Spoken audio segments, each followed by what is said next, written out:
What's going on, guys? Today I'm going to explain every female Titan in the history of Attack on Titan. This shifter arguably had the most terrifying introduction to the series, as she sprinted onto our screens and just began butchering people left and right, except for Armin of course.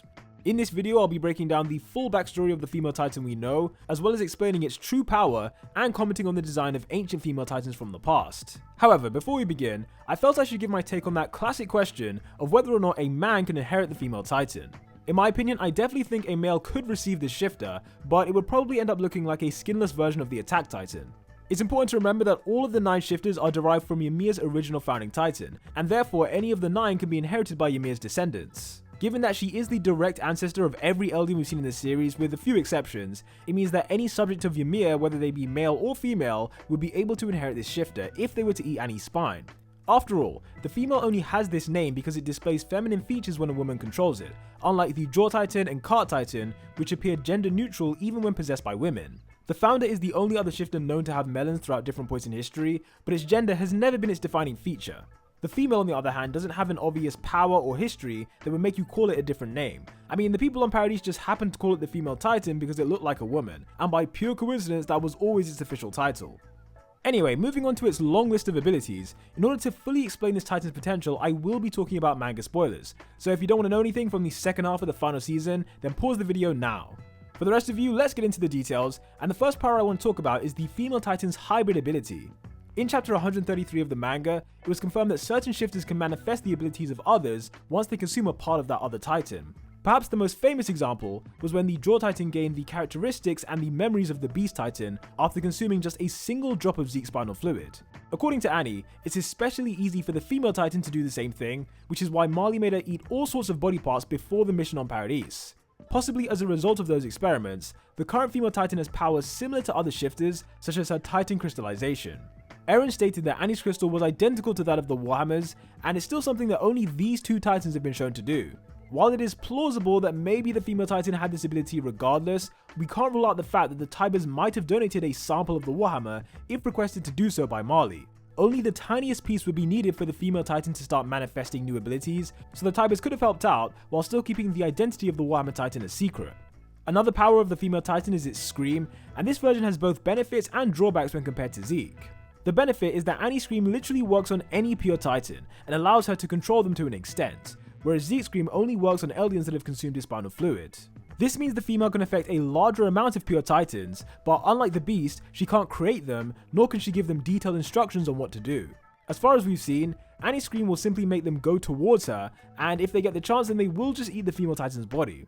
Such an ability is useful for escaping situations where the female's body is trapped, or it can be used to assemble an army of pure Titans, which she can then lead into battle. The first time she did this was during the day they broke the walls down, as it was Annie that gathered the Titans outside Walmaria in the first place. The second time was when she led a horde of Titans to attack the Survey Corps, however a large portion of that encounter happened mostly off screen.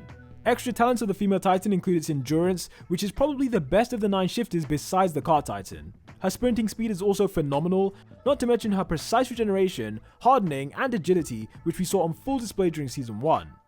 With that said, let's get into the backstory of Annie, followed by a look at the ancient female Titans from history. Don't forget to hit that sub button if you haven't already, because next week I will be doing a video on every Colossal Titan as well.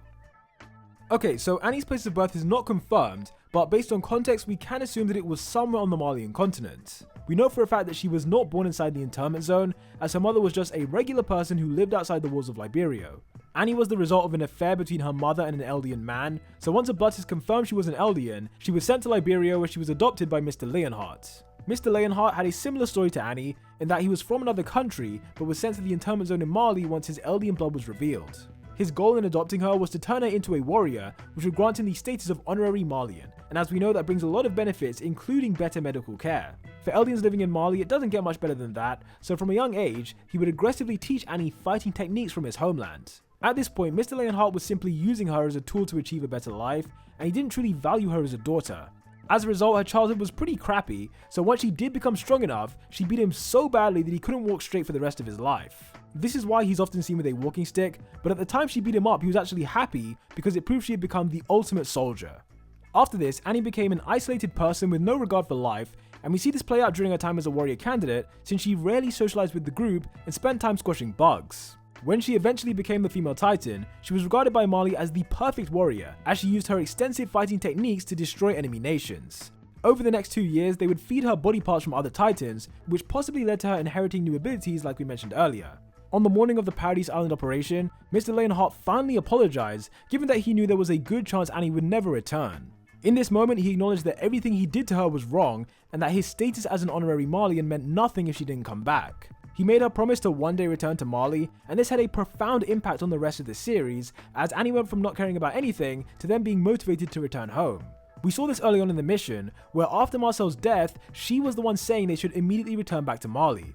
Although Reiner did manage to convince them to continue, it was Annie who was the most proactive in trying to actually complete the mission and go home. She went above and beyond by going undercover within the walls, and she followed members of the military police in the hope that it would lead her closer to the royal family. At this point in time, the warriors assumed that the royal family had the founding Titan, which is why she was going out of her way to do this. After her close encounter with Kenny Ackerman, she again argued that they should return to Marley, but was overruled by Reiner in this very important scene. This scene is a lot more crucial than I think a lot of people realize, but in order to explain it, we need to remember one thing. Even after Eren was revealed to be a shifter, none of the warriors thought he had the founding Titan. In fact, this was only confirmed at the end of season 2.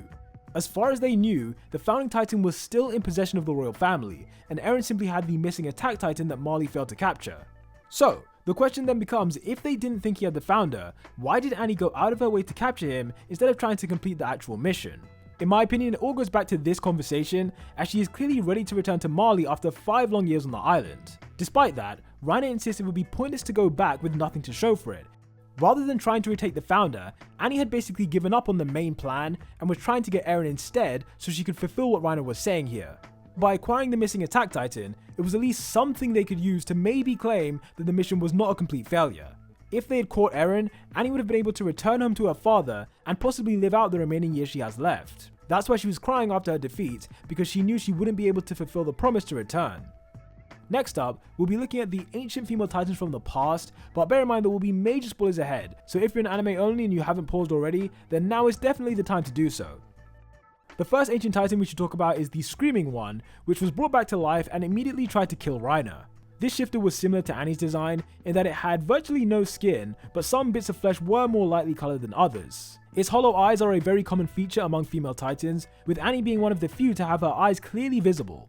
Moving over to the muscular female titan, this one was truly the stuff of nightmares, as it was literally just flesh from head to toe. Even the most skinless of titans usually have somewhere on their body that doesn't look like just muscle, but this one breaks that tradition with its horrifying design. Could you imagine how much scarier it would have been if this thing was chasing the cervical instead of Annie's version? I think a lot of us would have had trouble sleeping after something like that. Chapter 136 showed us a different shifter that seemed to have the least amount of exposed flesh of any female, and we also got this other one that had a really savage look to it. Something about this design just gives me bad vibes, like I feel like it was possibly even more barbaric than Annie was. The first bona fide female titan was also seen in chapter 122 and possibly later in the manga, and her athletic body type is pretty much representative of what we've come to expect. In the background we saw a few other female titan designs, although these ones didn't really have much detail to them besides certain assets on their chest. As always, thank you guys for watching this video on all female titans, and don't forget to drop a like if you want to see more videos like this. Until the next one, peace out.